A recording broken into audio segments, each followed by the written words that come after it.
Ini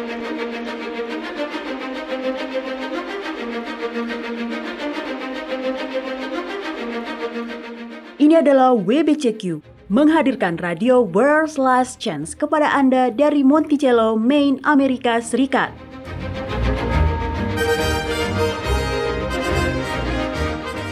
Kejahatan brutal, kerusuhan politik, ketidakstabilan keuangan, semuanya mengarah kepada sebuah krisis yang akan datang, krisis yang belum pernah terjadi sebelumnya. Tetaplah bersama radio World's Last Chance untuk belajar cara Anda dapat bersiap secara rohani menghadapi apa yang berada di depan. Radio WLC mempersiapkan orang untuk menyambut Sang Juru Selamat yang segera kembali.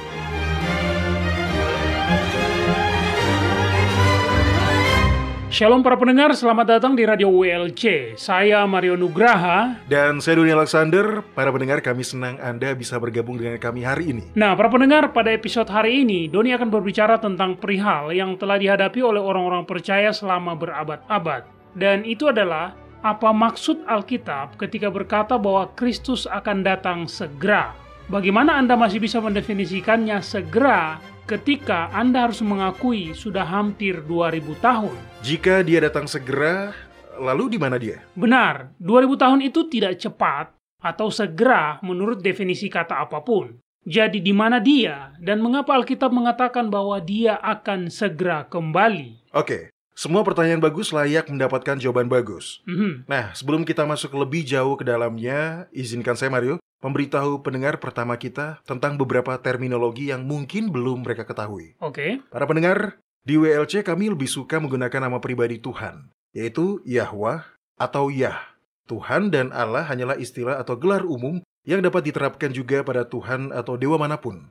Nama Sang Juru Selamat sendiri adalah Yahushua, yang berarti keselamatan dari Yahweh. Itulah dirinya. Dia, secara harfiah, adalah keselamatan dari Yahweh. Nama-nama Ibrani memiliki begitu banyak arti, ya kan? Ya. Saya suka betapa banyaknya nama-nama Alkitab yang merujuk pada Yah. Ada Yeremia yang berarti Yah akan meninggikan. Ada Sedekiyah yang berarti Yah adalah kebenaran. Eliyah, Yah adalah El. El dan Elohim adalah gelar Ibrani yang merujuk pada Yahweh. Jadi para pendengar juga akan mendengarkan kami menggunakannya.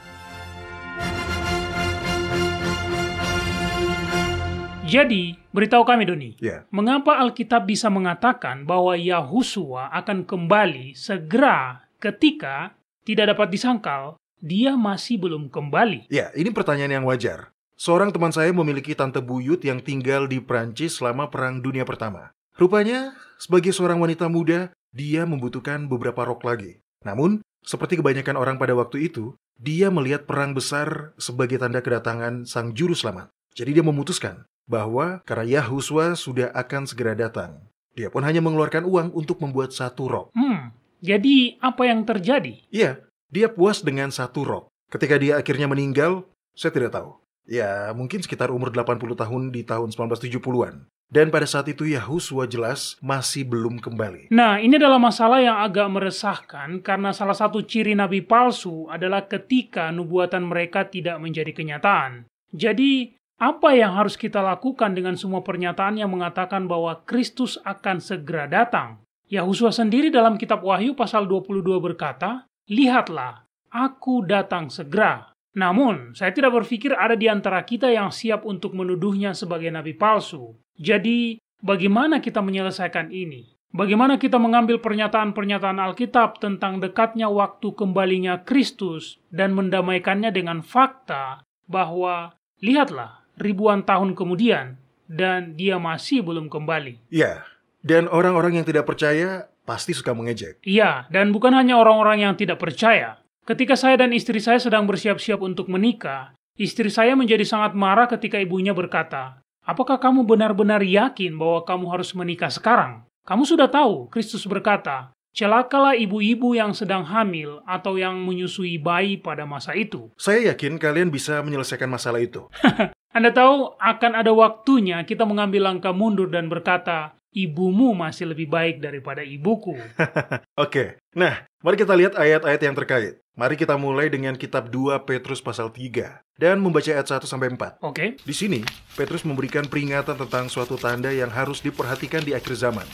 Oke, di sini tertulis, saudara-saudara yang kekasih, ini sudah surat yang kedua yang kutulis kepadamu. Di dalam kedua surat itu, aku berusaha menghidupkan pengertian yang murni oleh peringatan-peringatan, supaya kamu mengingat akan perkataan yang dahulu telah diucapkan oleh nabi-nabi kudus, dan mengingat akan perintah Tuhan dan Juru Selamat yang telah disampaikan oleh rasul-rasulmu kepadamu. Yang terutama harus kamu ketahui ialah bahwa pada hari-hari zaman akhir akan tampil pengejek-pengejek dengan ejekan-ejekannya, yaitu orang-orang yang hidup menuruti hawa nafsunya. Kata mereka, di manakah janji tentang kedatangannya itu? Sebab sejak bapak-bapak leluhur kita meninggal, segala sesuatu tetap seperti semula pada waktu dunia diciptakan. Para pengejeknya bertanya, oke, jadi di mana dia? Ini semua adalah tanda-tanda akhir zaman. Namun, ketika kita membaca ayat-ayat ini dalam konteksnya, menjadi sangat jelas bahwa kata segera tidak pernah berarti dalam waktu dekat. Apa maksud Anda, Doni? Oke, bacalah terus Mario, apa yang dikatakan 3 ayat berikutnya. Mereka sengaja tidak mau tahu bahwa oleh firman Yahwa langit telah ada sejak dahulu, dan juga bumi yang berasal dari air dan oleh air, dan bahwa oleh air itu bumi yang dahulu telah binasa dimusnahkan oleh air bah. Tetapi oleh firman itu juga langit dan bumi yang sekarang terpelihara dari api dan disimpan untuk hari penghakiman dan kebinasaan orang-orang fasik. Dengan kata lain, Petrus berkata, firman Yahwa tidak pernah gagal, sekalipun tertunda lama. Itu akan tetap menjadi kenyataan, seperti yang terjadi ketika air bah akhirnya datang untuk menghapus kejahatan di bumi. Baik, ayat selanjutnya inilah yang menempatkan seluruh perihal ini ke dalam konteksnya dan membuktikan bahwa segera tidak pernah berarti dalam waktu dekat. Nah, baca ayat 8-10 Mario. Akan tetapi saudara-saudaraku yang kekasih, yang satu ini tidak boleh kamu lupakan, yaitu bahwa di hadapan Yahwa 1 hari sama seperti 1000 tahun, dan 1000 tahun sama seperti 1 hari. Yahwa tidak lalai menepati janjinya, sekalipun ada orang yang menganggapnya sebagai kelalaian, tetapi Dia sabar terhadap kamu, karena Ia menghendaki supaya jangan ada yang binasa, melainkan supaya semua orang berbalik dan bertobat. Tetapi hari Yahwa akan tiba seperti pencuri. Pada hari itu langit akan lenyap dengan gemuruh yang dahsyat, dan unsur-unsur dunia akan hangus dalam nyala api, dan bumi dan segala yang ada di atasnya akan hilang lenyap. 1 hari bagi Yahwa adalah seperti 1000 tahun, dan 1000 tahun adalah seperti 1 hari. Ketika kita berhadapan dengan waktu, perspektif kita jauh lebih sempit daripada perspektif Yahwa. Jadi, mengapa Alkitab mengatakan Dia akan segera kembali jika memang tidak? Alkitab tidak mengatakan seperti itu. Ingat, Alkitab tidak ditulis dalam bahasa Indonesia versi modern. Jadi, bagaimana seharusnya? Setiap kali kita berurusan dengan beberapa masalah yang tidak kita pahami, maka adalah penting untuk tidak hanya membaca sesuai konteksnya, tetapi juga kita harus membaca semua yang dikatakan kitab suci tentang subjek tersebut. Anda tidak akan pernah sampai pada kebenaran jika yang Anda lakukan hanyalah mengumpulkan sekumpulan ayat dan mengaitkannya dengan pengertian yang Anda inginkan, atau makna yang sesuai dengan keyakinan pilihan Anda. Benar, adalah sangat mudah untuk memasukkan ide-ide kita sendiri saat kita sedang membaca kitab suci. Perjanjian Baru memiliki sejumlah cara untuk merujuk pada dekatnya waktu kedatangan Yahusua. Kalimat seperti sudah dekat, atau tidak lama lagi, atau bahkan sudah di ambang pintu. Nah, hal pertama yang perlu diketahui adalah bahwa beberapa dari ayat-ayat yang mengatakan segera atau sudah dekat sebenarnya merujuk pada terjadinya peristiwa-peristiwa yang mengarah pada kedatangan Sang Juru Selamat, dan bukan merujuk pada waktu Dia benar-benar datang di awan-awan di langit. Jadi, ayat-ayat itu tidak selalu mengajarkan kerangka waktu tertentu yang merujuk pada waktu kemunculannya. Tidak, kita selama ini telah mengaitkan pengertian seperti itu dengan ayat-ayat ini, karena itulah cara yang kita inginkan dalam menafsirkannya. Tetapi tidak semua ayat-ayat semacam itu yang mengacu pada waktu kemunculannya yang sebenarnya. Beberapa dari ayat itu merujuk pada masa kesukaran sebelum Dia kembali. Mario dan para pendengar, hal lain yang perlu diperhatikan adalah bahwa beberapa dari ayat-ayat yang terkait ini sudah menetapkan bahwa Mesias yang telah lama ditunggu-tunggu itu telah datang. Menggunakan past tense, bentuk lampau. Jadi ini adalah sebuah kesepakatan yang sudah selesai. Ya, tepat. Hidupnya, kematiannya, dan kebangkitannya telah mengunci dan menjadi solusi konflik untuk selamanya. Sekarang, keselamatan sudah tersedia bagi semua orang yang mau menerimanya dengan iman. Oke, itu adalah kabar baik Injil. Pengampunan dan keselamatan adalah milik Anda jika Anda mau menerimanya. Hal yang perlu dipahami di sini adalah bahwa kehidupan, kematian, dan kebangkitan Yahusua menggerakkan sebuah proses di mana umat sisa akan dikumpulkan. Oke Mario, tolong buka kitab 1 Petrus pasal 4 ayat 7 sebagai contohnya. Baiklah, tunggu sebentar saya buka dulu. Kitab 1 Petrus pasal 4 ayat 7. Di sini dikatakan, kesudahan segala sesuatu sudah dekat. Karena itu, kuasailah dirimu dan jadilah tenang, supaya kamu dapat berdoa. Ketika Anda membaca ayat ini sesuai konteksnya, maka Anda akan tahu bahwa ayat ini sebenarnya mengacu pada kemenangan penuh yang memulai proses pengumpulan umat sisa. Beberapa ayat sebelumnya berbicara tentang penderitaan Kristus dan kemenangan yang diraih melalui kematiannya. Baik, Mario. Mari kita beralih ke kitab Yakobus pasal 5 ayat 7 dan 8. Oke. Ayat ini juga mengacu pada kemenangan yang memulai proses itu, bukan kemunculan Yahusua yang sebenarnya. Karena itu, saudara-saudara, bersabarlah sampai kepada kedatangan Tuhan. Sesungguhnya, petani menantikan hasil yang berharga dari tanahnya, dan ia sabar sampai telah turun hujan musim gugur dan hujan musim semi. Kamu juga harus bersabar dan harus meneguhkan hatimu, karena kedatangan Tuhan sudah dekat. Sekali lagi, ini mengacu pada kemenangan penuh Yahusua yang memulai proses pengumpulan umat sisa. Dan bagi Yahwa, yang ada, yang sudah ada, dan yang akan datang, semuanya sama bagi dia. Baik, Doni. Tetapi bagaimana dengan kitab Matius pasal 24 ayat 33? Oke, tolong bacakan dulu Mario mulai dari ayat 32. Baik, di sini dikatakan, tariklah pelajaran dari perumpamaan tentang pohon ara. Apabila ranting-rantingnya melembut dan mulai bertunas, kamu tahu bahwa musim panas sudah dekat. Demikian juga, jika kamu melihat semuanya itu, ketahuilah bahwa waktunya sudah dekat, sudah di ambang pintu. Dengan kata lain, Yahusua telah muncul. Dia telah berjuang dan meraih sebuah kemenangan yang pasti. Dan itu dibuktikan oleh kebangkitannya. Dan dengan melakukan itu, dia menggenapi banyak nubuatan perjanjian lama yang berhubungan dengan akhir zaman. Ini adalah sesuatu yang kebanyakan orang tidak sadari, atau karena mereka tidak memperhatikannya secara khusus. Tetapi banyak dari nubuatan perjanjian lama yang menubuatkan kedatangan Mesias memadukan nubuatan tentang hidup dan matinya dengan nubuatan tentang kemenangan akhirnya. Mengapa? Karena dia telah menang di kayu salib. Sejak saat itu, seperti yang Anda katakan sebelumnya, itu adalah sebuah kesepakatan yang sudah selesai. Bisakah Anda memberi kami contoh nubuatan yang memadukan keduanya, Doni? Ya, kitab Yesaya pasal 53 adalah salah satu contoh yang baik.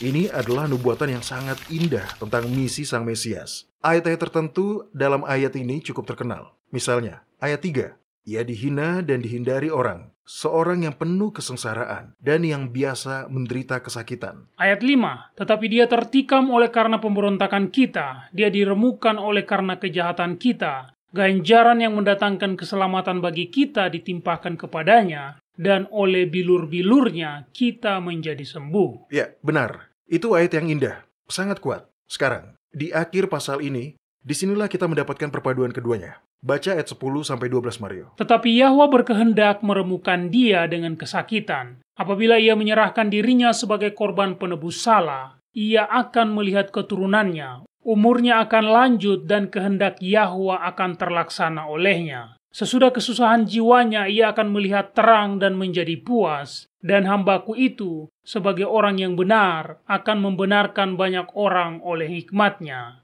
Dan kejahatan mereka dia pikul. Sebab itu, aku akan membagikan kepadanya orang-orang besar sebagai rampasan, dan ia akan memperoleh orang-orang kuat sebagai jarahan, yaitu sebagai ganti karena ia telah menyerahkan nyawanya ke dalam maut, dan karena ia terhitung di antara pemberontak-pemberontak, sekalipun ia menanggung dosa banyak orang dan berdoa untuk pemberontak-pemberontak. Ketika kita membaca nubuatan sesuai konteks, dan kita tidak memilih satu ayat di sini dan satu ayat di sana, kita dapat melihat dengan jelas bahwa kehidupan Yahusua sebagai Mesias, kematiannya dan kemenangannya melalui kebangkitannya benar-benar menggenapi banyak nubuatan perjanjian lama tentang akhir zaman.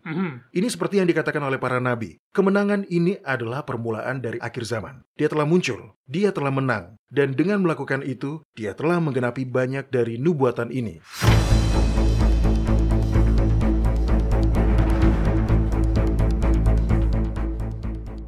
Anda mendengarkan radio World's Last Chance di WBCQ yang mengudara pada gelombang 31 meter di frekuensi 9330 kHz.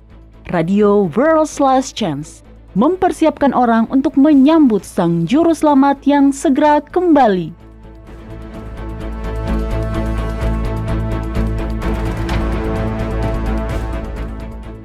Doktrin Trinitas Satu Tritunggal adalah salah satu dogma dasar kekristenan.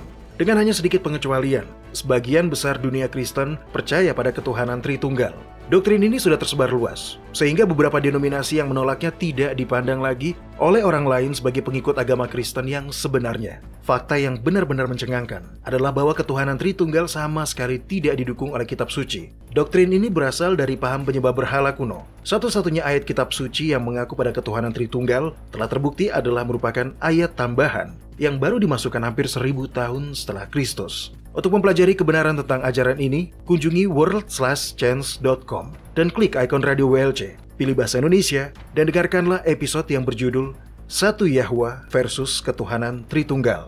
Pelajarilah kebenaran karena doktrin salah ini telah menyembunyikan kasih Bapa. World's Last Chance telah membuat lebih dari 1.500 video dokumenter dalam lebih dari 30 bahasa. Kunjungi situs kami di worldslastchance.com atau nonton videonya pada channel WLC di YouTube.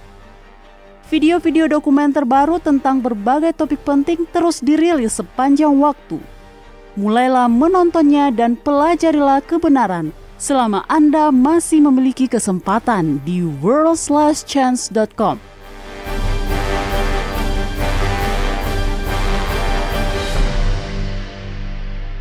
Baik Doni, ketika kita berbicara tentang semakin dekatnya waktu kedatangan Kristus dan seberapa cepat maksud dari kata segera itu, Anda tadi mengatakan bahwa perjanjian baru tidak ditulis dalam bahasa Indonesia modern. Apakah itu berarti Anda ingin mengatakan bahwa beberapa hal telah hilang dalam terjemahan? Iya, saya pikir wajar untuk mengatakan bahwa setiap kali Anda menerjemahkan dari satu bahasa ke bahasa yang lain, maka akan ada nuansa makna yang hilang. Itulah sebabnya saya melihat internet sebagai sebuah berkat. Karena sekalipun Anda tidak memiliki kamus konkordansi atau kamus Alkitab, Anda masih bisa mendapatkan informasi di dunia online secara gratis. Oke Mario, di dalam bahasa Indonesia, bagaimana kita mendefinisikan kata segera? Kata segera berarti dalam waktu dekat, tidak lama lagi, atau sebentar lagi. Ya, benar. Semua anak-anak yang dijanji akan segera mendapat sebuah hadiah akan dengan cepat menyimpulkan apa arti dari kata segera itu. Ya, dan mereka pun akan langsung mengganggu ayah dan ibu dan mulai bertanya tanpa henti kenapa segera itu belum terjadi. Ya, saya bisa merasakan Anda sedang menceritakan pengalaman pribadi Anda, Mario. Oh iya. Nah, kata yang sering diterjemahkan sebagai segera dalam bahasa Indonesia berasal dari kata Yunani taku. Kata ini bisa berarti segera. Tetapi kata ini juga mencakup arti tambahan selain dari sebentar lagi atau dalam waktu dekat. Betulkah?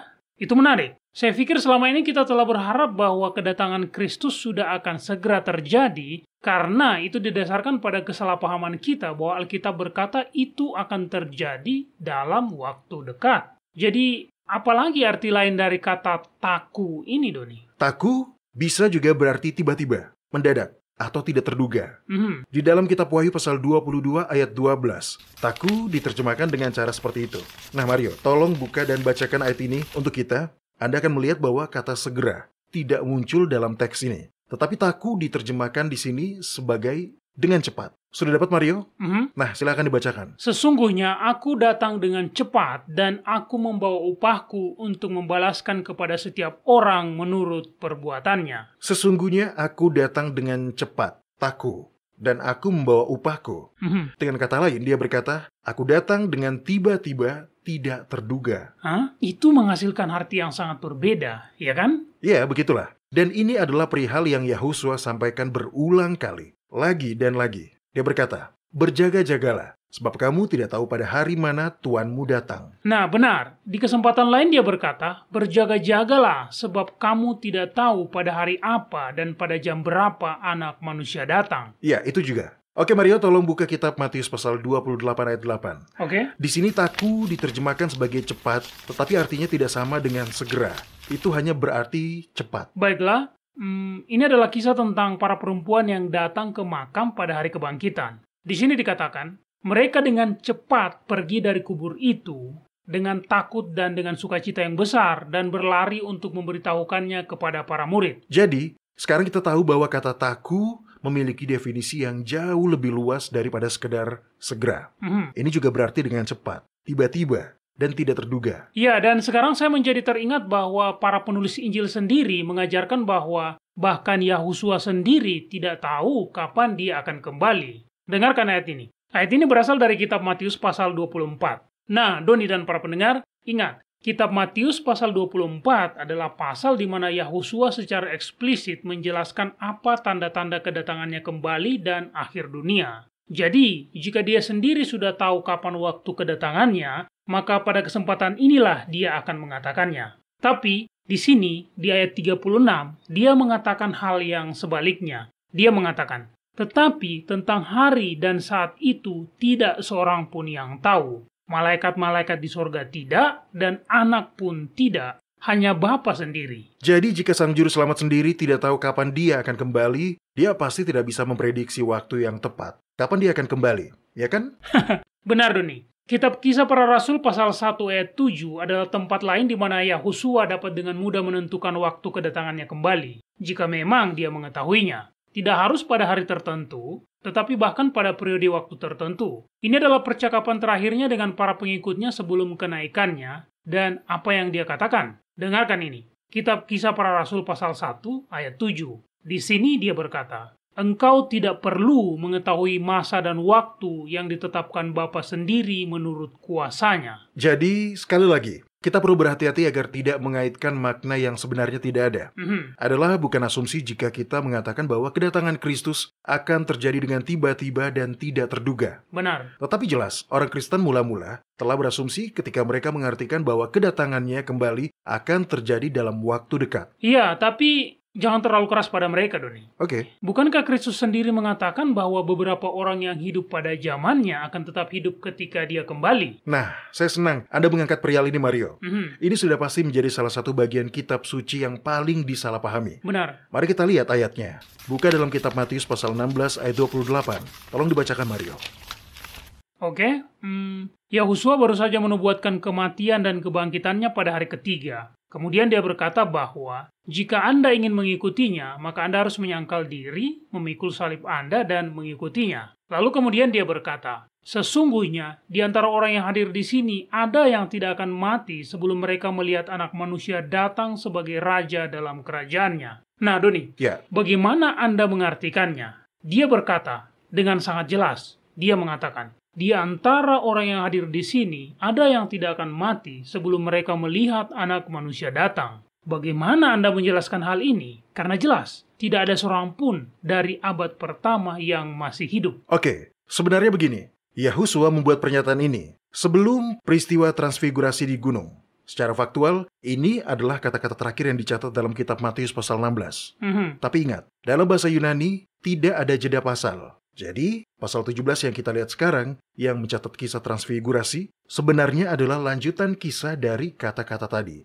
Nah, ini penting untuk diketahui. Oke, tolong bacakan Mario, kitab Matius pasal 17 ayat 1-6. 6 hari kemudian, Yahusua membawa Petrus, Yakobus, dan Yohanes saudaranya, dan bersama-sama dengan mereka, ia naik ke sebuah gunung yang tinggi. Di situ mereka sendiri saja. Lalu, Yahusua berubah rupa di depan mata mereka. Wajahnya bercahaya seperti matahari dan pakaiannya menjadi putih bersinar seperti terang. Maka nampak kepada mereka Musa dan Elia sedang berbicara dengan dia. Kata Petrus kepada Yahusua, Tuhan, betapa bahagianya kami berada di tempat ini. Jika engkau mau, biarlah kudirikan di sini 3 kemah. 1 untuk engkau, 1 untuk Musa, dan 1 untuk Elia. Dan tiba-tiba sedang ia berkata-kata, turunlah awan yang terang menaungi mereka, dan dari dalam awan itu terdengar suara yang berkata, inilah anak yang kukasihi, kepadanya lah aku berkenan, dengarkanlah dia. Mendengar itu tersungkurlah murid-muridnya dan mereka sangat ketakutan. Nah, disinilah terjadi penggerapan nubuatan Kristus bahwa beberapa orang tidak akan melihat kematian sampai mereka melihat dia datang dalam kemuliaan Bapa. Inilah yang kita sebut lambang. Lambang adalah simbol-simbol. Misalnya, domba-domba kurban yang disembelih adalah semuanya melambangkan Sang Mesias. Benar. Yahusua adalah penggerapan besar yang memenuhi semua lambang-lambang yang ada. Itu yang diungkap Yohanes Pembaptis di pinggiran sungai Yordan. Mario, Anda ingat apa yang dikatakan Yohanes? Lihatlah anak domba Yahwa yang menghapus dosa dunia. Benar, lambang-lambang tampil terlebih dulu. Lambang-lambang menunjuk ke depan pada satu sosok yang akan menjadi penggenapan penuhnya. Itulah yang dilambangkan di Gunung Transfigurasi. Itu adalah lambang kedatangan Yahusua dalam kemuliaan yang akan terjadi di masa depan. Baik Mario, tolong kembali ke kitab 2 Petrus. Oke. Jika para pendengar masih ragu dan berpikir bahwa apa yang saya katakan ini tidak benar, maka ayat-ayat dalam kitab Petrus ini akan memberi pencerahan pada Anda. Petrus menyatakan secara langsung bahwa dia menyaksikan kemuliaan Yahusua. Iya, dan kita tahu Petrus sudah mati. Dia disalibkan terbalik. Baiklah, kitab 2 Petrus pasal berapa, Doni? Kitab 2 Petrus pasal 1 ayat 16-18. Sebab kami tidak mengikuti dongeng-dongeng isapan jempol manusia, ketika kami memberitahukan kepadamu kuasa dan kedatangan Tuhan kita, Yahusua Kristus sebagai Raja. Tetapi kami adalah saksi mata dari kebesarannya. Kami menyaksikan bagaimana ia menerima kehormatan dan kemuliaan dari Bapa Yahwa ketika datang kepadanya suara dari Yang Maha Mulia yang mengatakan, "Inilah anak yang kukasihi, kepadanya lah aku berkenan." Suara itu kami dengar datang dari sorga ketika kami bersama-sama dengan dia di atas gunung yang kudus. Jadi Petrus sendiri mengatakan bahwa dia menyaksikan kemuliaan ilahi Yahwa di Gunung Transfigurasi. Jadi, ini adalah penggerapan nubuatan Kristus, bahwa beberapa orang yang hadir tidak akan melihat kematian sampai mereka melihatnya dalam kemuliaan. Nubuatan itu digenapi di Gunung Transfigurasi, yang merupakan lambang dari kepulangannya di akhir zaman. Menarik. Ini sangat menarik. Baiklah, bagaimana dengan perkataan Paulus ketika tampaknya dia memasukkan dirinya sebagai salah satu dari orang-orang yang masih akan hidup ketika Yahusua kembali? Saya tidak hafal ayatnya, Doni. Apakah Anda tahu pernyataan itu ada di mana? Ayat itu mengatakan kita yang masih tinggal, yang masih hidup.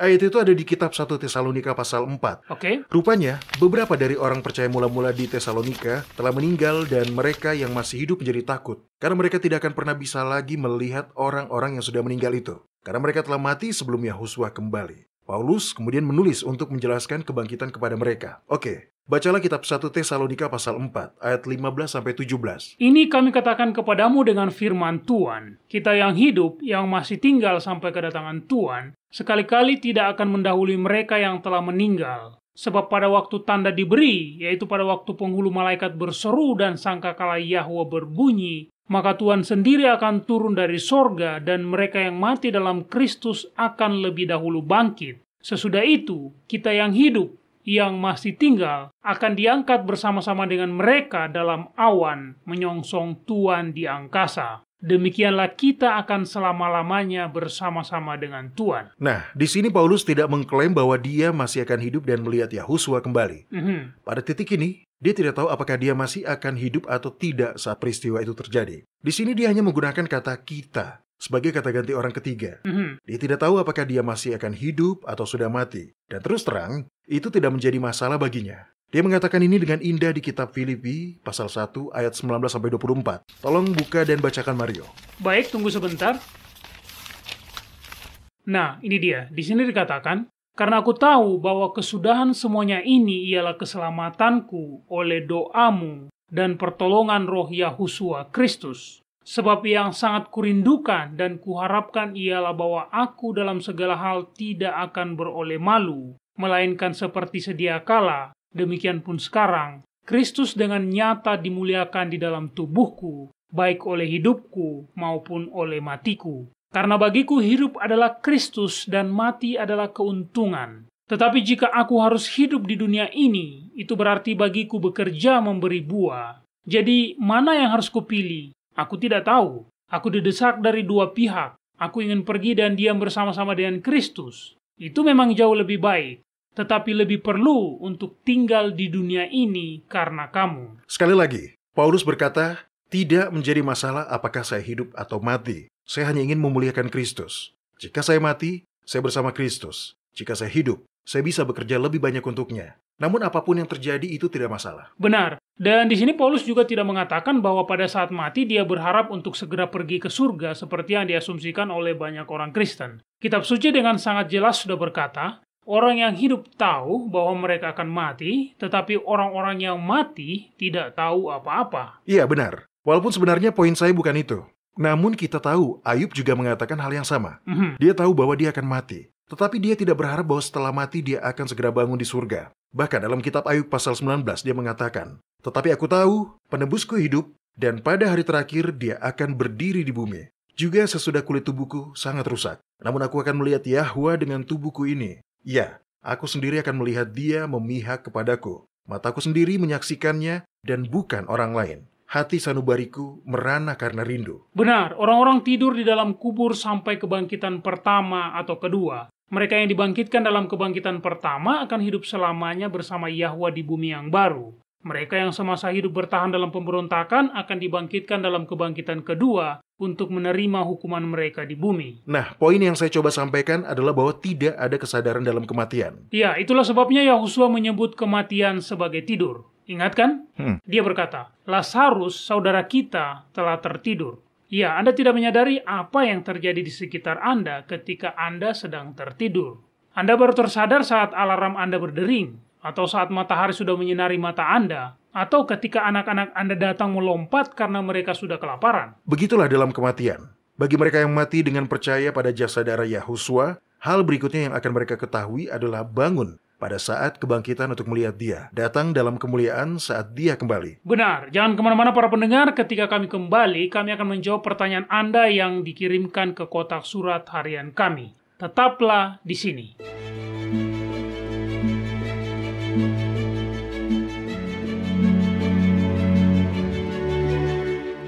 Anda mendengarkan radio World's Last Chance di WBCQ yang mengudara pada gelombang 31 meter di frekuensi 9330 kHz.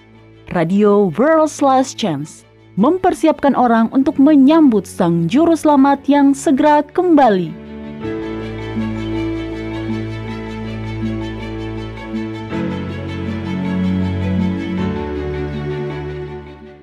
Kitab Wahyu pasal 18 menyatakan sebuah perintah yang jelas. "Keluarlah daripadanya, hai umatku." Apakah Anda tahu agama dan denominasi mana yang dimaksud dalam perintah itu? Adakah yang dikecualikan? Untuk mempelajarinya, kunjungi situs web kami di worldslastchance.com. Kami telah melakukan kajian yang seksama terhadap denominasi-denominasi yang membentuk kekristenan, serta berbagai agama dunia. Adalah penting untuk mengetahui apakah gereja atau agama Anda dikecualikan karena tetap tinggal di Babel memiliki konsekuensi yang sangat buruk. Kunjungilah worldslastchance.com dan baca artikel dengan judul "Keluarlah daripadanya, hai umatku." Keselamatan kekal Anda mungkin saja bergantung padanya.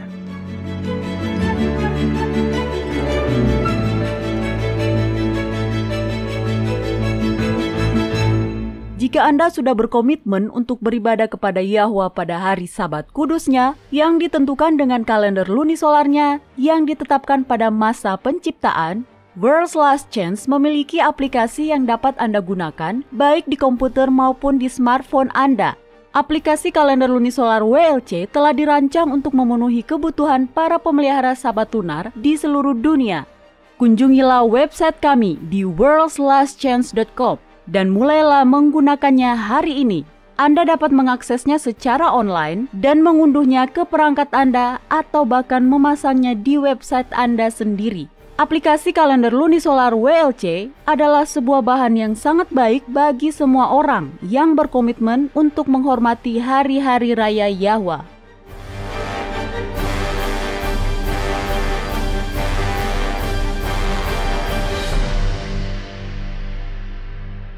Nah, pertanyaan hari ini yang masuk di kotak surat harian kita berasal dari Trenton, New Jersey di Amerika Serikat. Mengapa Anda merasa orang Amerika selalu perlu menambahkan negara bagian mereka setiap kali mereka menyebutkan tempat tinggal mereka? Australia memiliki negara bagian, Meksiko memiliki negara bagian, tapi mereka tidak pernah mengatakan di negara bagian mana mereka tinggal. Saya pikir orang Australia melakukannya, ya kan? Saya kurang tahu. Mungkin. Bagi orang Amerika, saya pikir itu ada hubungannya dengan cara pemerintah negara bagian mereka dibentuk. Pemerintah negara bagian memiliki sedikit otonomi. Beberapa hal legal di beberapa negara bagian, yang ilegal di negara bagian yang lain. Bahkan, beberapa negara bagian telah melegalkan ganja, meski menurut pemerintah federal itu masih ilegal. Oke, saya dapat melihat mengapa ada begitu banyak penekanan pada negara bagian mana Anda berasal. Semacam mentalitas, negara bagian saya lebih baik daripada negara bagian Anda karena kita bisa merokok menggunakan ganja di sini. Jadi apa pertanyaannya, Mario? Nah, Juan Pablo Salinas bertanya, apakah Anda memiliki tip atau saran tentang bagaimana saya dapat membuat keputusan yang saleh dalam kehidupan sehari-hari saya? Wow, Anda tahu itu pertanyaan yang sangat bagus. Ketika sampai pada keputusan penting dalam hidup, kita semua cenderung cukup baik dalam meminta tuntunan Yahwa. Iya, karena akibat dari tidak berada di bawah berkat-Nya adalah bencana. Pada dasarnya, iya, ketika kita takut atau konsekuensi dari membuat pilihan yang salah berpotensi menjadi bencana, kita sangat cepat untuk mencari kehendak Yahwa. Tapi saya suka pertanyaan Juan Pablo, karena keputusan besar seperti itu tidak terlalu sering muncul dalam kehidupan kita sehari-hari. Namun, seperti yang jelas dilihat oleh Juan Pablo, kita perlu mengetahui dan melakukan kehendak Yahwa. Kita perlu mendapatkan bimbingannya, bahkan dalam hal-hal sederhana yang kita hadapi setiap hari. Iya, saya pikir dasar dari segalanya adalah memilih untuk mempercayai Yahwa bahwa Dia mengetahui segala sesuatu dan Dia akan melakukan yang terbaik. Sangat mudah untuk mempercayainya dalam hal-hal besar. Maksud saya, ketika pilihan Anda adalah mempercayai Dia atau kehilangan segalanya, hidup Anda, pekerjaan Anda, pernikahan Anda, apapun, kebanyakan orang akan mempercayai Yahwa. Faktanya, ini adalah tren yang nyata bahwa orang beralih ke agama ketika berada dalam sebuah krisis. Dan tentu saja, Yahwa dapat menggunakan hal seperti itu untuk menarik orang kepadanya. Tapi, apakah kita ingat untuk mempercayainya pada hal-hal kecil? Apakah kita ingat untuk membiasakannya setiap hari dan bukan hanya pada waktu darurat saja? Itu lebih sulit. Ya, karena kita cenderung berpikir bahwa kita dapat menangani keputusan-keputusan kecil kita sendiri. Tapi sebenarnya kebiasaan untuk mempercayai Yahwa dimulai setiap hari. Lebih jauh lagi, jika kita mempercayai Yahwa setiap hari dalam semua hal kecil dalam hidup kita, maka kecil kemungkinannya kita akan mengalami bencana yang kita buat sendiri yang memerlukan campur tangan ilahi. Iya, sangat benar. Oke. Tolong buka kitab Amsal pasal 3 dan bacalah ayat 5 dan 6. Ini harus menjadi aturan tindakan setiap orang percaya ketika harus membuat keputusan apapun, baik besar atau kecil. Oke, di sini dikatakan, percayalah kepada Yahwa dengan segenap hatimu dan janganlah bersandar kepada pengertianmu sendiri. Akuilah Dia dalam segala lakumu, maka Ia akan meluruskan jalanmu. Dalam segala hal kita harus mengakui Bapa. Ketika kita melakukan ini, Dia akan mengarahkan kita dalam segala hal yang berhubungan dengan kebahagiaan kita. Kitab Mazmur pasal 32 ayat 8 mengatakan, Aku hendak mengajar dan menunjukkan kepadamu jalan yang harus kau tempuh. Aku hendak memberi nasihat. Mataku tertuju kepadamu. Sungguh, itu sebuah janji yang luar biasa, Doni. Kita bisa mempercayai Dia dalam segala hal. Baik, saya ingin berbagi sebuah janji dari kitab Yeremia yang menurut saya benar-benar berlaku di sini. Kitab Yeremia pasal 29 ayat 11. Di sini dikatakan, sebab aku ini mengetahui rancangan-rancangan apa yang ada padaku mengenai kamu. Demikianlah firman Yahwa, yaitu rancangan damai sejahtera dan bukan rancangan kecelakaan, untuk memberikan kepadamu hari depan yang penuh harapan. Itu adalah sebuah janji yang kuat. Keinginan terbesar Yahwa adalah kebahagiaan Anda. Para pendengar, Anda dapat mempercayai Dia dalam hal apapun, baik yang membingungkan, menyusahkan, atau menyakiti Anda. Buka dan baca kitab Roma pasal 8 ayat 28. Oke. Ini adalah prinsip lain yang perlu diingat. Jika kita mau mempercayai Yahwa dan berserah diri kepadanya, kita dapat membuat keputusan dan pilihan tanpa merasa takut akan konsekuensinya. Nah, seringkali orang begitu takut membuat pilihan yang salah, sehingga mereka duduk dan berdiam saja, menolak untuk membuat pilihan apapun. Tapi jika kita mau percaya kepada Yahwa, kita tidak akan tertahan oleh rasa takut seperti itu. Kitab Roma pasal 8 ayat 28 menjelaskan alasannya. Nah, silakan dibacakan Mario. Kita tahu sekarang bahwa Yahwa turut bekerja dalam segala sesuatu untuk mendatangkan kebaikan bagi mereka yang mengasihi Dia, yaitu bagi mereka yang terpanggil sesuai dengan rencana Yahwa. Ketika Anda tahu bahwa Yahwa bahkan dapat membuat kesalahan yang Anda lakukan dan mengubahnya menjadi baik, Anda akan merasa tenang dan memiliki keyakinan penuh kepadanya, pada kemampuannya untuk membimbing Anda bahkan melalui hal-hal kecil dalam kehidupan harian kita, yang kita sendiri tidak pernah doakan. Satu hal yang mudah dilupakan untuk dilakukan adalah mengingat untuk meminta hikmat ilahi ketika membuat keputusan. Ya, Anda tidak mendapatkan apa yang tidak Anda minta. Ya, saya percaya Yahwa ingin mencurahkan berkat pada semua orang. Tetapi, seperti halnya Ayub, seringkali setan, pendakwa saudara-saudara kita, ada di sana, membuat dakwaan. Jadi kita perlu bertanya dan meminta, Jangan takut, Yahwa ingin menjawab doa-doa kita. Benar. Baik, Mario tolong bacakan kitab Yakobus pasal 1 ayat 5 untuk kita. Oke. Ayat ini memberikan perspektif unik lainnya tentang meminta kepada Yahwa apa yang Anda butuhkan. Kitab Yakobus pasal 1 ayat 5. Yakobus. Yakobus, di mana kamu bersembunyi? Yakobus? Ya, sulit untuk menemukan kitab kecil ya kan? Nah, ini dia. Kitab ini bersembunyi di antara kitab Ibrani dan kitab 1 Petrus. Yakobus berkata, "Tetapi apabila di antara kamu ada yang kekurangan hikmat, hendaklah ia memintakannya kepada Yahwa yang memberikan kepada semua orang dengan murah hati dan dengan tidak membangkit-bangkit, maka hal itu akan diberikan kepadanya." Tak satu pun dari kita memiliki hikmat yang setara dengan pencipta kita. Betul. Tidak ada. Kita fana, dia abadi. Kita lemah, dia maha perkasa. Tapi tidak masalah, karena untuk mendapatkan hikmat ilahi tersebut, kata Yakobus, yang perlu kita lakukan hanyalah memintanya. Tidak ada alasan sama sekali bagi Yahwa untuk tidak menjawab doa yang seperti itu. Benar. Saya jadi teringat pada janji yang sangat kuat yang tertulis di dalam kitab 1 Yohanes pasal 5. Tunggu, saya buka dulu. Ini adalah salah satu janji yang dapat diterapkan pada situasi apapun. Nah, ini dia. Ini dari kitab 1 Yohanes pasal 5 ayat 14 dan 15. Di sini dikatakan, "Dan inilah keberanian percaya kita kepadanya, yaitu bahwa ia mengabulkan doa kita, jikalau kita meminta kepadanya menurut kehendaknya. Dan jikalau kita tahu bahwa ia mengabulkan apa saja yang kita minta, maka kita juga tahu bahwa kita telah memperoleh segala sesuatu yang telah kita minta kepadanya." Itu adalah sebuah janji yang indah. Dan jelas, adalah selalu menjadi kehendak Yahwa untuk membagikan kepada kita kebijaksanaan ilahinya.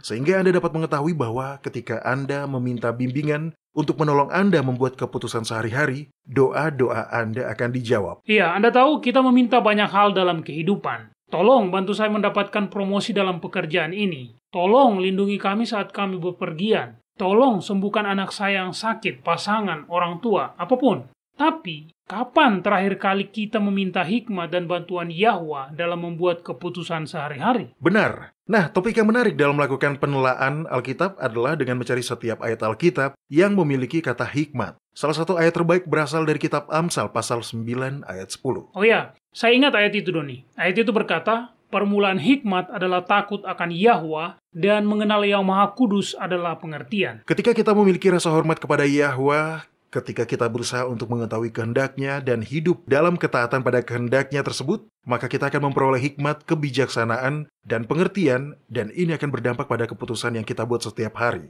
bahkan setiap jam. Benar, kitab Mazmur pasal 29 ayat 12 adalah salah satu ayat lain juga yang bagus. Di sini dikatakan, "Siapakah orang yang takut akan Yahwa? Kepadanya Yahwa menunjukkan jalan yang harus dipilihnya." Nah, hal lain yang ingin saya tegaskan adalah bahwa banyak orang tulus yang melakukan kesalahan, dan jika Anda ingin Yahwa memimpin, maka Anda harus bangkit dari kursi Anda dan mulai berjalan. Iya, saya juga memperhatikan hal itu, Doni. Terkadang orang-orang menjadi begitu takut membuat keputusan yang salah sehingga mereka tidak membuat keputusan sama sekali. Tapi, tidak membuat keputusan tetaplah sebuah keputusan. Ini mungkin adalah keputusan otomatis, tapi itu tetaplah sebuah pilihan. Memimpin adalah sebuah tindakan. Begitu juga dengan mengikuti. Jadi jika Anda ingin dipimpin, maka Anda perlu melakukan lebih dari sekedar berdiam diri di tempat Anda. Anda harus bangkit dan mulai bergerak maju. Mungkin langkah pertama itu hanya mengumpulkan informasi. Tetapi saat Anda mengumpulkan informasi, Yahwa dapat mengesankan di benak Anda apa langkah selanjutnya yang harus dilakukan. Saya sadar melangkah keluar dalam iman bisa menakutkan. Kita selalu ingin melihat apa langkah selanjutnya yang harus dilakukan. Untuk berjalan secara langsung tanpa mengetahui apa-apa bisa terasa sangat menakutkan. Ya, saya paham, Mario. Oke, buka kitab Yesaya pasal 30 dan bacalah ayat 21. Hal ini akan memberikan keberanian kepada siapapun untuk mulai berjalan. Oke, di sini tertulis, "Telingamu akan mendengar perkataan ini dari belakangmu. Inilah jalan, berjalanlah mengikutinya. Apakah kamu perlu belok ke kanan, atau apakah kamu perlu belok ke kiri?" Apakah Yahwa memimpin Anda dari depan atau mengarahkan Anda dari belakang? Anda dapat percaya kepadanya untuk memberi Anda bimbingan yang Anda butuhkan untuk membuat keputusan yang baik. Oke, satu janji terakhir. Kitab Mazmur pasal 32 ayat 8. Tolong bacakan, Mario. "Aku hendak mengajar dan menunjukkan kepadamu jalan yang harus kau tempuh. Aku hendak memberi nasihat, mataku tertuju kepadamu. Kitab Roma pasal 10 ayat 8 mengatakan, firman itu dekat kepadamu, yakni di dalam mulutmu dan di dalam hatimu. Itulah firman iman yang kami beritakan. Baiklah para pendengar, kami senang mendengar dari Anda semua. Jadi jika Anda memiliki pertanyaan atau komentar, kami ingin mendengarnya. Kunjungi situs web kami di worldslastchance.com dan klik hubungi kami. Kami mungkin tidak dapat membahas semuanya dalam siaran ini, tetapi setidaknya kami akan menjawabnya di segmen tanya jawab di situs web kami.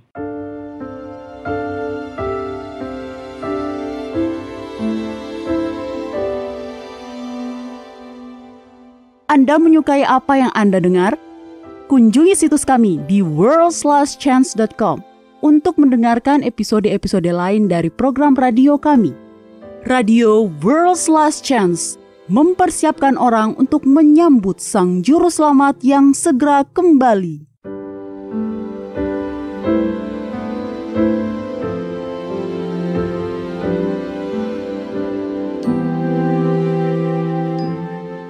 Halo, ini adalah janji harian Anda dari firman Yahwa.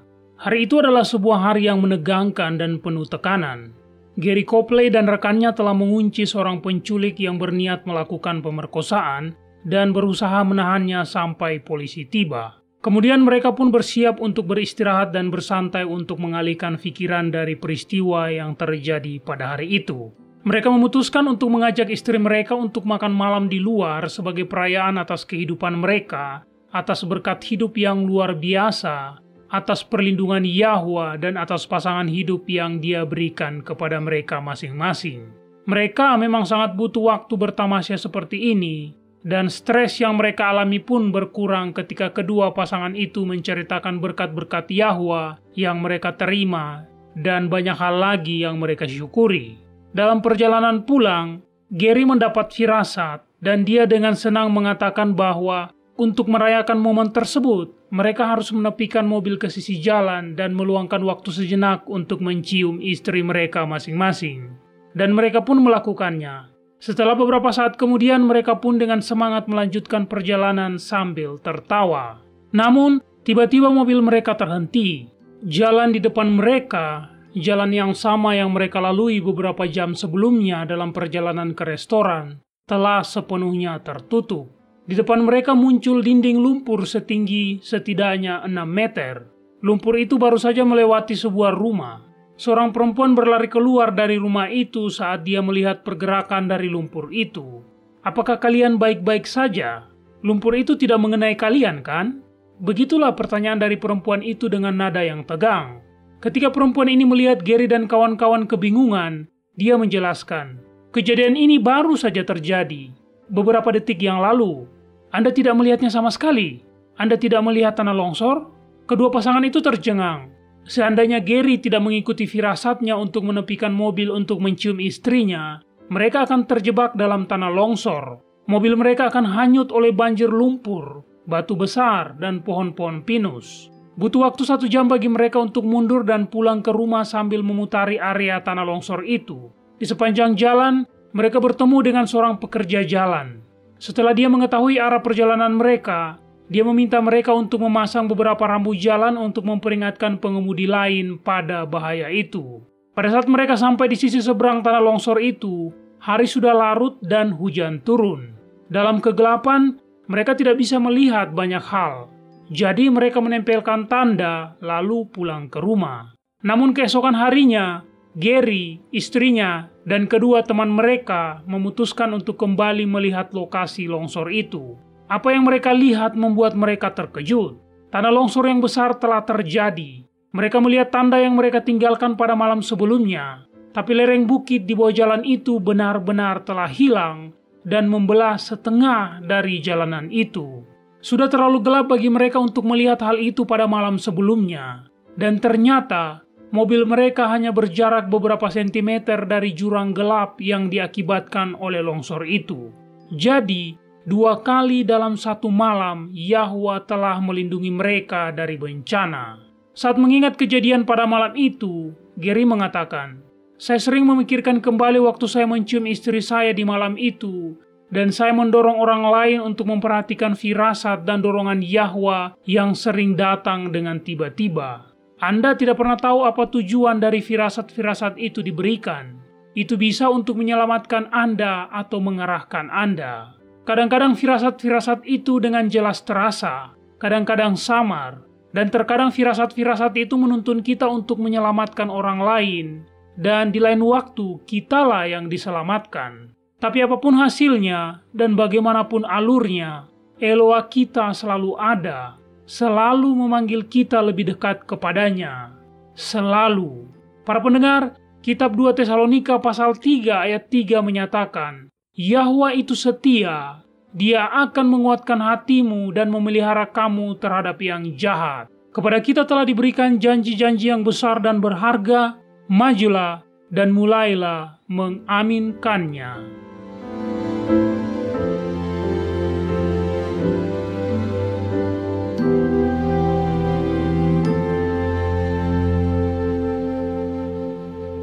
World's Last Chance berdedikasi untuk mempersiapkan orang menyambut Sang Juru Selamat yang segera kembali. Acara siaran radio harian kami tersedia dalam 7 bahasa berbeda dari seluruh dunia dan masih banyak bahasa-bahasa lain lagi yang akan mengudara. Video-video dan artikel-artikel kami telah diterjemahkan ke dalam lebih dari 30 bahasa berbeda.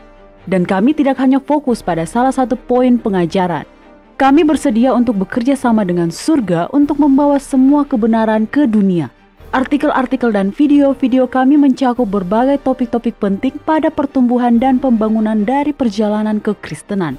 Kami menghadirkan materi yang mencakup kesalehan praktis di dalam kehidupan sehari-hari, doktrin Alkitabiah yang benar-benar hanya didasarkan pada firman Yahwa, kalender Sang Pencipta, dan nubuatan akhir zaman yang penting untuk Anda ketahui. Kami bahkan membahas berbagai macam angin pengajaran yang palsu yang telah digunakan oleh setan untuk menipu banyak orang, dan mengungkapkan mengapa itu salah dan apa yang benar berdasarkan Alkitab. Kunjungilah kami hari ini di worldslastchance.com. Pelajarilah kebenaran di hari-hari terakhir ini.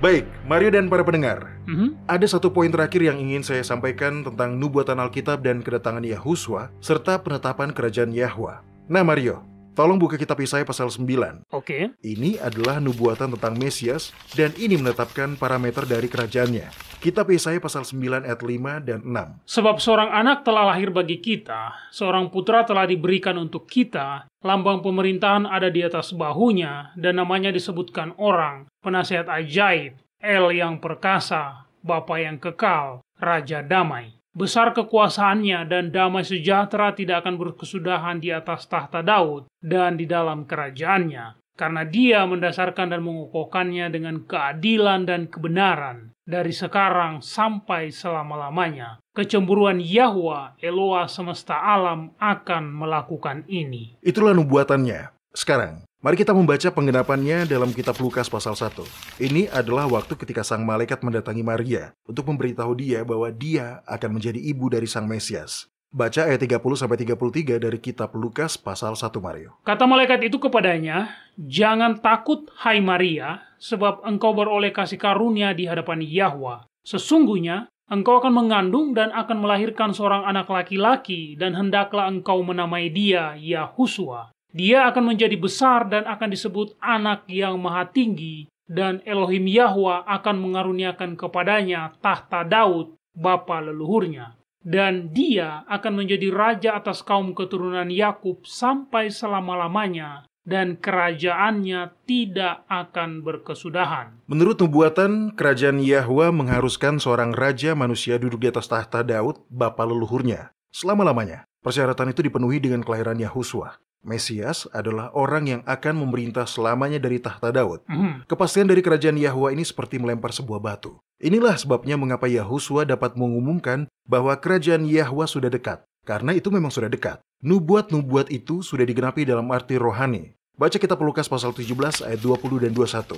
Orang-orang Farisi pada zaman Kristus menginginkan kerajaan duniawi. Mereka menolak Yahuswa karena dia membawa kerajaan rohani. Di sini dikatakan, Atas pertanyaan orang-orang Farisi, kapan kerajaan Yahwa akan datang, Yahusua menjawab. Katanya, kerajaan Yahwa datang tanpa tanda-tanda lahiriah. Juga orang tidak dapat mengatakan, lihat, ia ada di sini, atau ia ada di sana. Sebab sesungguhnya kerajaan Yahwa ada di antara kamu. Yahusua juga menjelaskan hal ini kepada Pilatus tepat sebelum penyalipannya. Ada di kitab Yohanes pasal 18 ayat 36. Nah, tolong dibacakan Mario. Kerajaanku bukan dari dunia ini. Jika kerajaanku dari dunia ini, pasti hamba-hambaku telah melawan supaya aku jangan diserahkan kepada orang Yahudi. Akan tetapi, kerajaanku bukan dari sini. Sekali lagi, nubuat-nubuat itu sudah digenapi dalam pengertian rohani. Jadi adalah benar dan akurat untuk mengatakan bahwa kerajaan Yahwa sudah dekat karena itu sudah terjadi. Nubuat tentang kedatangan Yahusua tidak hanya ditemukan dalam perjanjian baru. Itu juga ditemukan di dalam kitab-kitab perjanjian lama. Juga terjadi banyak tumpang tindih. Kadang nubuatan itu menggambarkan misi Sang Mesias. Dan kita tidak melihatnya. Karena kita tidak sepenuhnya memahami apa arti dari ungkapan kerajaan Yahwa sudah datang. Kerajaan itu ditetapkan pada saat kelahiran Yahusua. Ya, itulah sebabnya kitab Matius pasal 4 ayat 17 mengatakan, sejak waktu itulah Yahusua memberitakan, bertobatlah sebab kerajaan sorga sudah dekat. Itu dia. Tindakan-tindakan Yahusua, mujizat-mujizat, kebenaran-kebenaran ilahi yang diajarkan kemanapun dia pergi, penerimaan penuh kasih dan sambutan baik dari orang-orang yang berdosa, semua ini menggenapi misi Sang Mesias. Kedatangannya adalah lambang yang menggenapi dalam arti terbatas, nubuat-nubuat yang akan mencapai penggenapannya yang terakhir ketika kerajaan Yahwa didirikan di bumi yang baru, setelah kedatangannya kembali dalam kemuliaan. Mari kita lihat satu nubuatan terakhir, kitab Yesaya pasal 7 ayat 14. Anda bahkan mungkin sudah menghafal ayat ini, Mario. Iya benar, di situ dikatakan, sebab itu Yahwa sendirilah yang akan memberikan kepadamu suatu pertanda. Sesungguhnya, seorang perempuan muda mengandung dan akan melahirkan seorang anak laki-laki, dan dia akan menamakan dia Immanuel. Immanuel, seperti yang kebanyakan dari kita ketahui berarti Tuhan atau El beserta kita. Melalui Yahusua, Yahwa telah beserta kita. Lambang ini akan bertemu penggenapannya ketika Yahusua kembali dan Yahwa menurunkan Yerusalem baru menjadi ibu kota dari bumi yang baru itu. Mari kita baca kitab Wahyu pasal 21 ayat 1-4. Lalu aku melihat langit yang baru dan bumi yang baru, sebab langit yang pertama dan bumi yang pertama telah berlalu, dan laut pun tidak ada lagi. Dan aku melihat kota yang kudus, Yerusalem yang baru, turun dari sorga, dari Yahwa, yang berhias bagaikan pengantin perempuan yang berdandan untuk suaminya. Lalu aku mendengar suara yang nyaring dari tahta itu berkata, lihatlah, kemah Yahwa ada di tengah-tengah manusia, dan ia akan diam bersama-sama dengan mereka. Mereka akan menjadi umatnya, dan ia akan menjadi Eloa mereka. Dan ia akan menghapus segala air mata dari mata mereka, dan maut tidak akan ada lagi. Tidak akan ada lagi perkabungan, atau ratap tangis, atau duka cita, sebab segala sesuatu yang lama itu telah berlalu. Ini adalah pemenuhan lengkap dari Immanuel, Tuhan beserta kita. Bagi kita masing-masing, kedatangan Sang Juru Selamat sedekat nafas terakhir kita. Saat kesadaran berikutnya adalah pada waktu kebangkitan saat Dia kembali. Berserahlah sepenuhnya.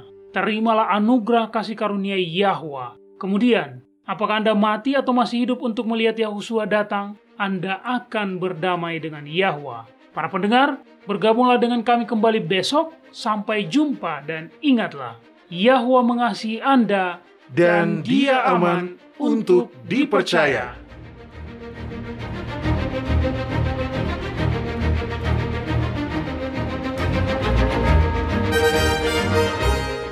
Anda baru saja mendengarkan Radio WLC. Program ini serta episode Radio WLC yang lain tersedia untuk Anda unduh di situs kami. Sangat baik untuk dibagikan pada para sahabat Anda yang mempelajari Alkitab. Ini juga sumber yang bagus bagi orang-orang yang beribadah kepada Yahwa sendirian atau di rumah. Jika Anda ingin mendengarkan program Radio WLC, kunjungi situs kami di worldslastchance.com. Klik ikon Radio WLC di bagian kanan atas beranda. Di sini Anda dapat mengunduh episode dalam bahasa pilihan Anda. Tersedia juga artikel dan video dalam berbagai bahasa. Bergabunglah bersama kami besok untuk menerima berbagai pesan kebenaran lain di WBCQ, yang mengudara pada gelombang 31 meter di frekuensi 9330 kHz. Radio World's Last Chance mempersiapkan orang untuk menyambut sang juru selamat yang segera kembali.